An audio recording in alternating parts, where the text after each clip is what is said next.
Well, hello, my name is Barbara Avila, and I am the owner of Synergy Autism Center. And I talk to people all the time about autism and challenging behaviors and things like that. Today, I'm here to talk to you about stressors that can cause behaviors and some of the ones that you can manage, whether it's in your home or your classroom. And how I'd like for you to actually think about things as I'm talking is to actually think about yourself and really have it. Come home a little bit to how you handle stressors in your life and ones that you can figure out how to manage. And then the next step would be how can you manage that for or with a child that you have in your life. So this is a visual that I often use when I'm talking to people about behaviors. I'm going to move that up a little bit so you can see the top of it. So oftentimes throughout the day or even an hour, we might have a buildup of stressors.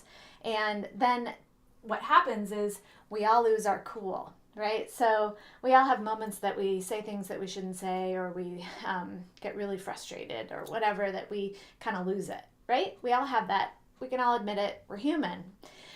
Kids can go into that a little bit quicker in general, whether they have special needs or not, because their executive functioning is not fully developed. The parts of their brain that are in charge of helping them regulate and make good decisions and things like that about their behavior is simply not developed yet until they're in their 20s.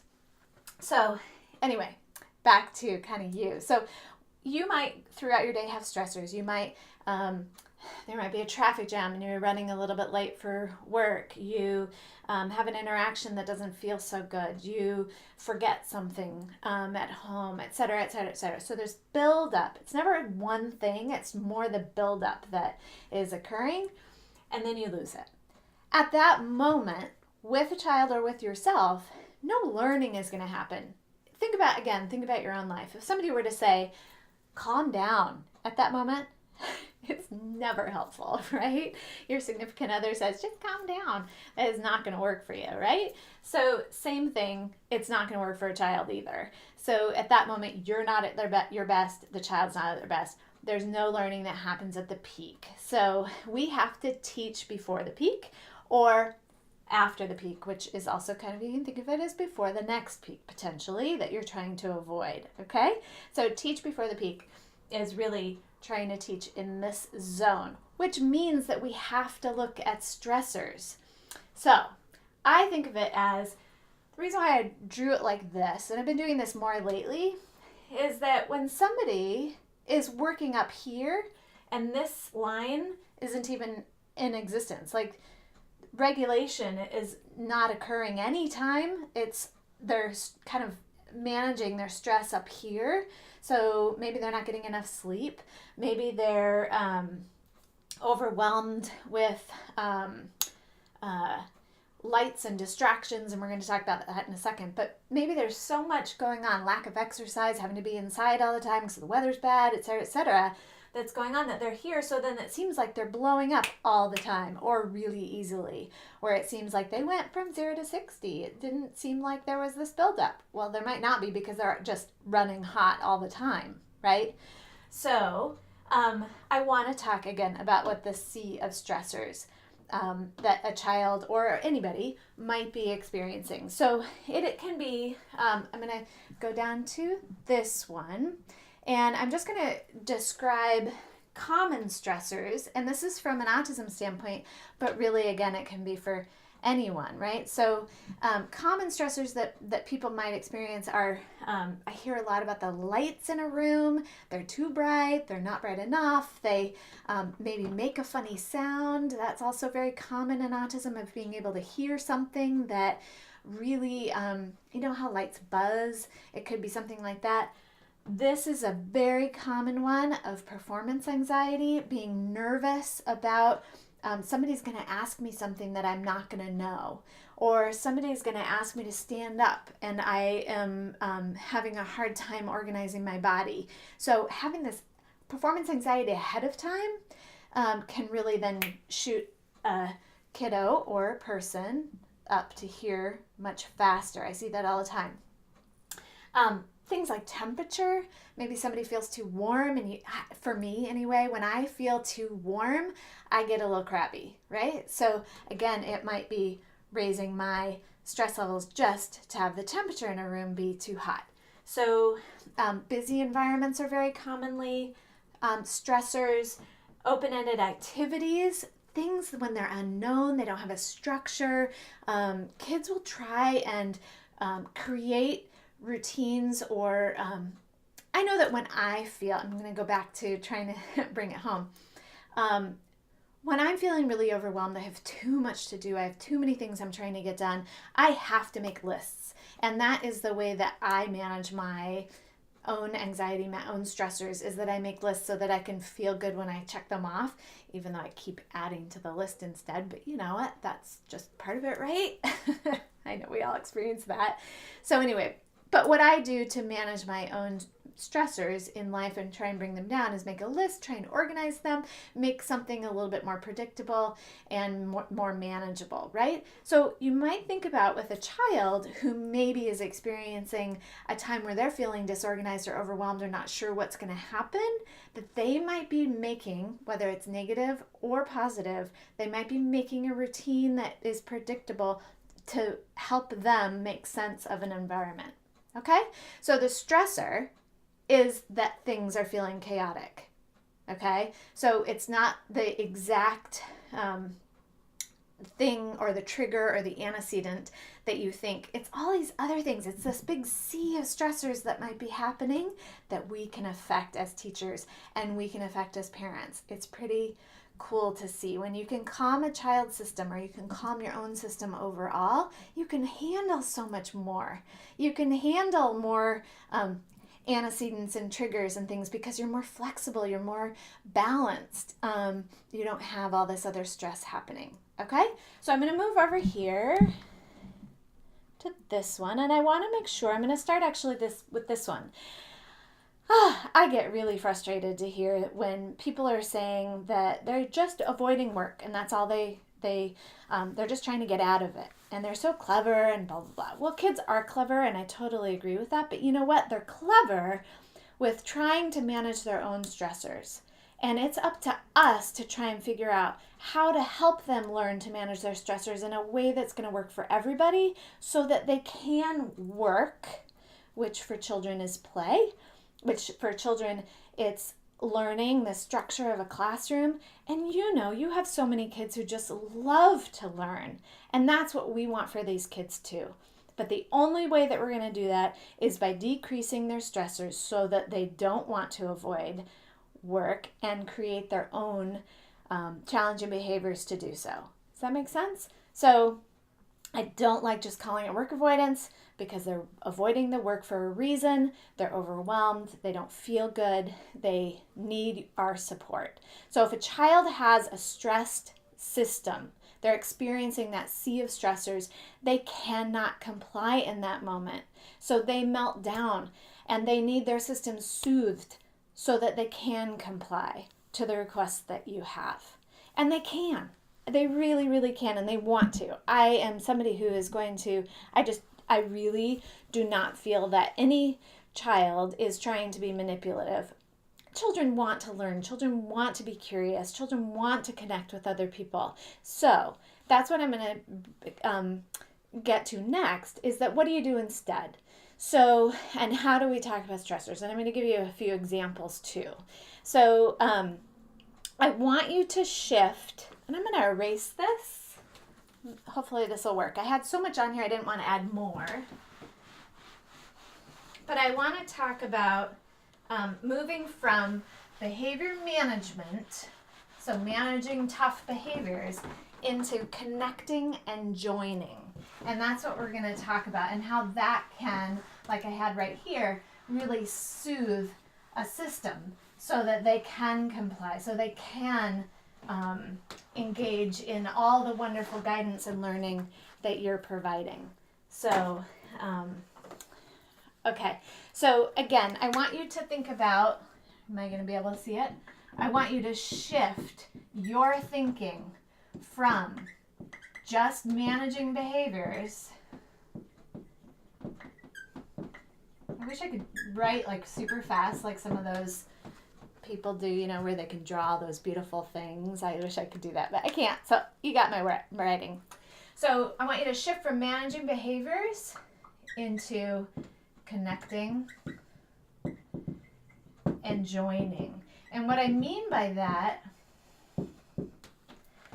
is that soothing part, okay? So connecting with a child.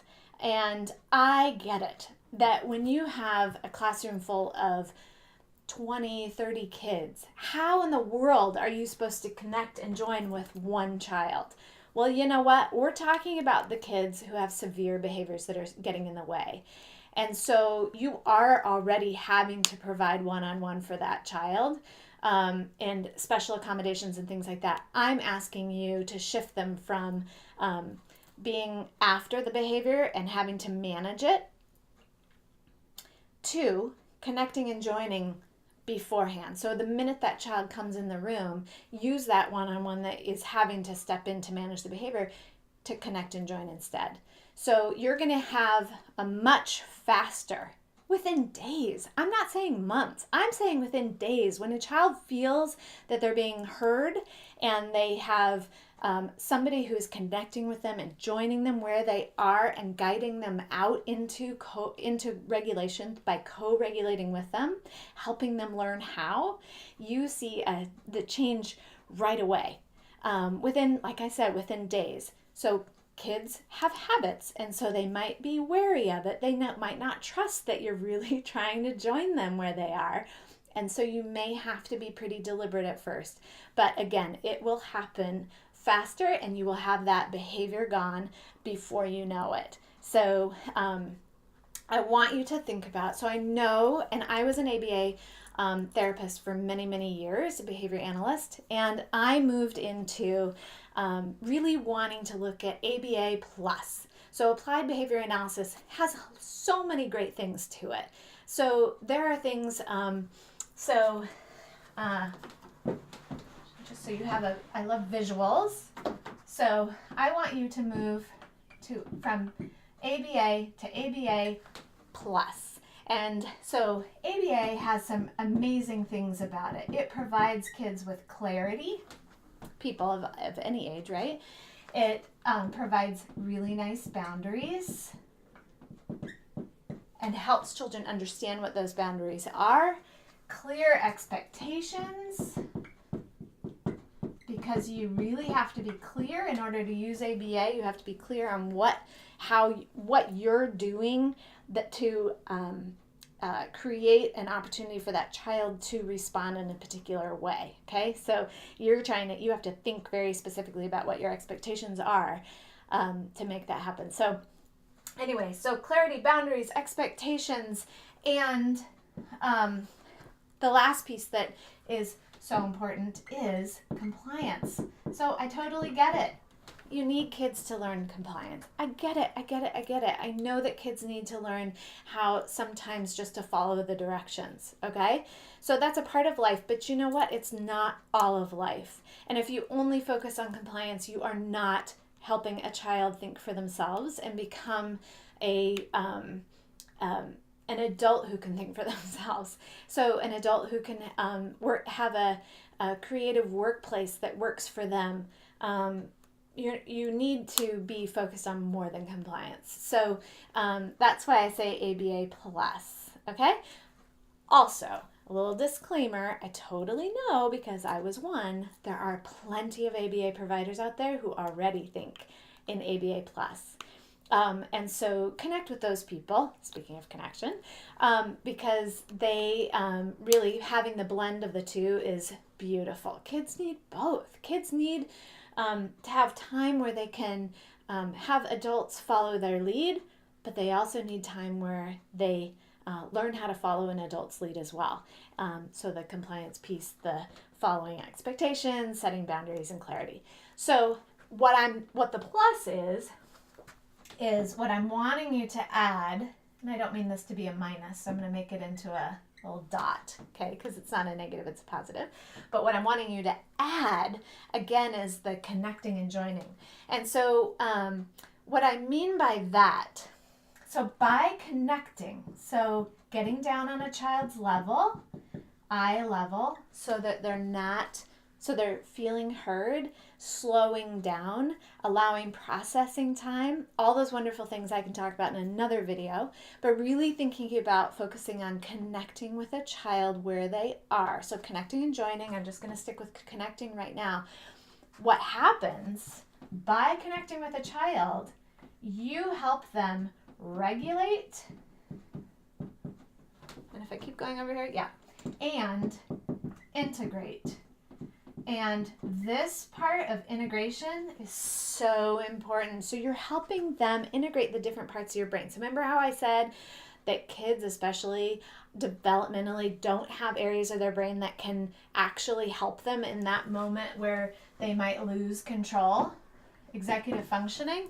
Well, guess what? By doing this and connecting and helping them regulate and integrate, you're helping them right there learn how to do it for themselves so that they aren't hitting that. They're able to stay regulated. And so interactions actually end up more like this, because we all have moments of kind of, getting escalated and coming back down, being mellow, and then escalating again. And so that's what our goal is, right? Not perfect, but having just kind of this ebb and flow.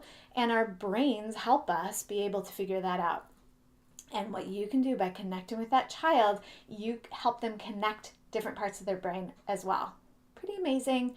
If you don't believe me, I would love for you to look at some of the research coming out of actually the Los Angeles area. So there's Connie Kasari at, I believe she's at UCLA. There's Tina Bryson and Dan Siegel, who wrote The Yes Brain. Up in Canada, there's Self-Reg, Stuart Shanker.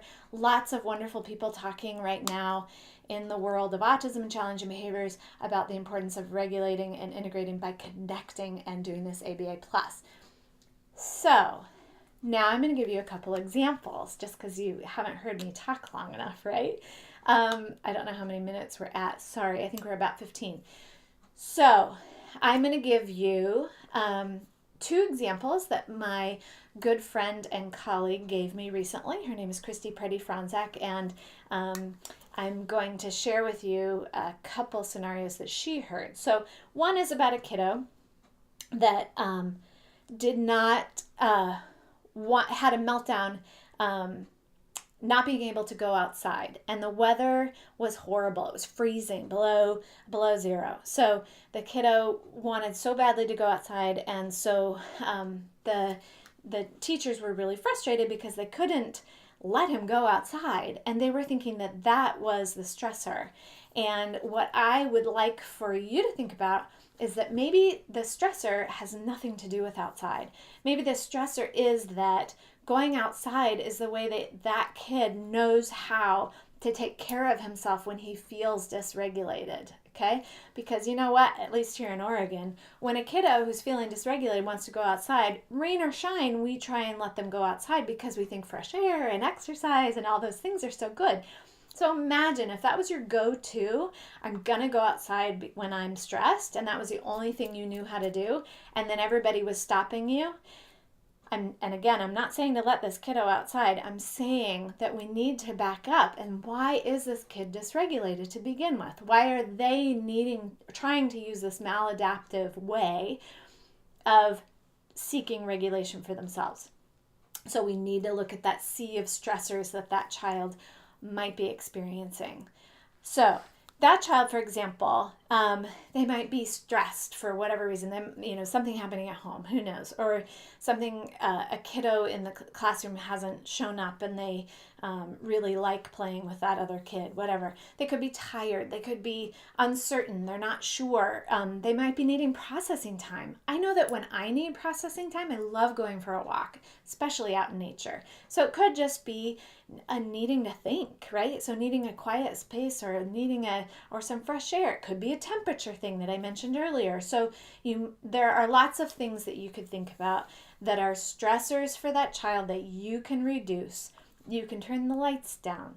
You can put sensory items in a sensory tub that are cold, just like outside. You can check in with the parents and see what's going on. You can sit down with that child and just connect with them. What's going on for you before this moment? Connecting at this moment's not going to work. It's got to be beforehand or afterwards, okay? Because we all do things that we aren't proud of in that moment when when that bleep is hitting the fan, okay? So that's not what I'm talking about. I'm talking about connecting and all these other times that are going to support that child in those moments. So another child that I'd like to mention is also from Christy and a team that maybe it's you brought this up. This kiddo kicks and screams when it's time to go home. And again, what do? You can't let them stay at school forever. Can't let them sleep at school, right? But what you can do is think about and this is always both Christy and my recommendation is to get curious first. If you're feeling frustrated, you've got to learn how to move into curiosity mode. And I like to say turn frustration into fascination. What's going on? Why doesn't this kid want to go home? And don't assume right away that it's home is so horrible or whatever. I work with families all the time, and believe me, it's not the case. It's usually that the parents are extremely well-meaning and fabulous parents, but there's something that the child needs more information about.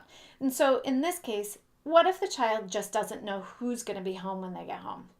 And that is causing them to melt down. So they don't want to leave. They want to stay where it's predictable. They want to stay where people that they know are going to be. And, kids all think that we as teachers live at school. So they think if they stay there, you're going to stay there too.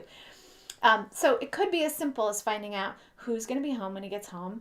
And that could be a text to mom at the end of the day or dad or whoever, and finding out and then being able to tell the child, show them a picture. So that's a stressor you can reduce, is wondering who's going to be there when I get home. Maybe it's, I'm hungry and I don't know if I'm going to be able to have food when I get home. Again, simple text to mom or dad or to caregiver or whoever to say, what is he going to have for snack today when he gets home? And then to be able to tell the child that, show him a picture if that works, etc. So you bring some predictability into going home. Let's see. You can also consider, every day giving them a job to do or a task to do. So each time when they go home, they have to deliver something to someone. That's a little bit harder, I guess, unless you've got to have that homeschool connection, which I really encourage, of course, to have. All parents want that. Some parents are more able to do that than others, but I do want you to assume that parents do want a homeschool connection. And they may be stressed, and their response to you might be that it's your problem, etc. But really, they know it, and that response is probably because they're experiencing the behavior at home too, and they need you to be collaborative with them to try and figure it out. So I hope that this helped with understanding the difference between stressors and a demand, because stressors can be a sea of a lot of different things, okay? So that build up and create this moment that we all regret. I'm trying to point backwards. And so our job as guides to children and guides for ourselves is to find ways to bring down that trying to think of an analogy with a C, but bring down those stressors so that they're more regulated most of the time. So they're more balanced and feel more open and ready to be flexible, to be adaptive, to be adaptable, and to learn and be curious. I feel I'm going to end on this note. Thank you for listening, but I'm going to end on the note that our goal has to be helping children learn how to be curious again, and assuming that they want to. If they're not curious and they've got defensives up, then they have stressors happening that we can help them learn how to manage in a different way than the maladaptive behaviors that we see that we call challenging behaviors. So please move from behavior management into connecting so that you can regulate and integrate. All right? I'm going to leave it there so that kids can be curious. Okay. I hope you have a great day. Thanks for listening. Let me know if you have questions. I'm always here to answer any. All right. Take care. Bye.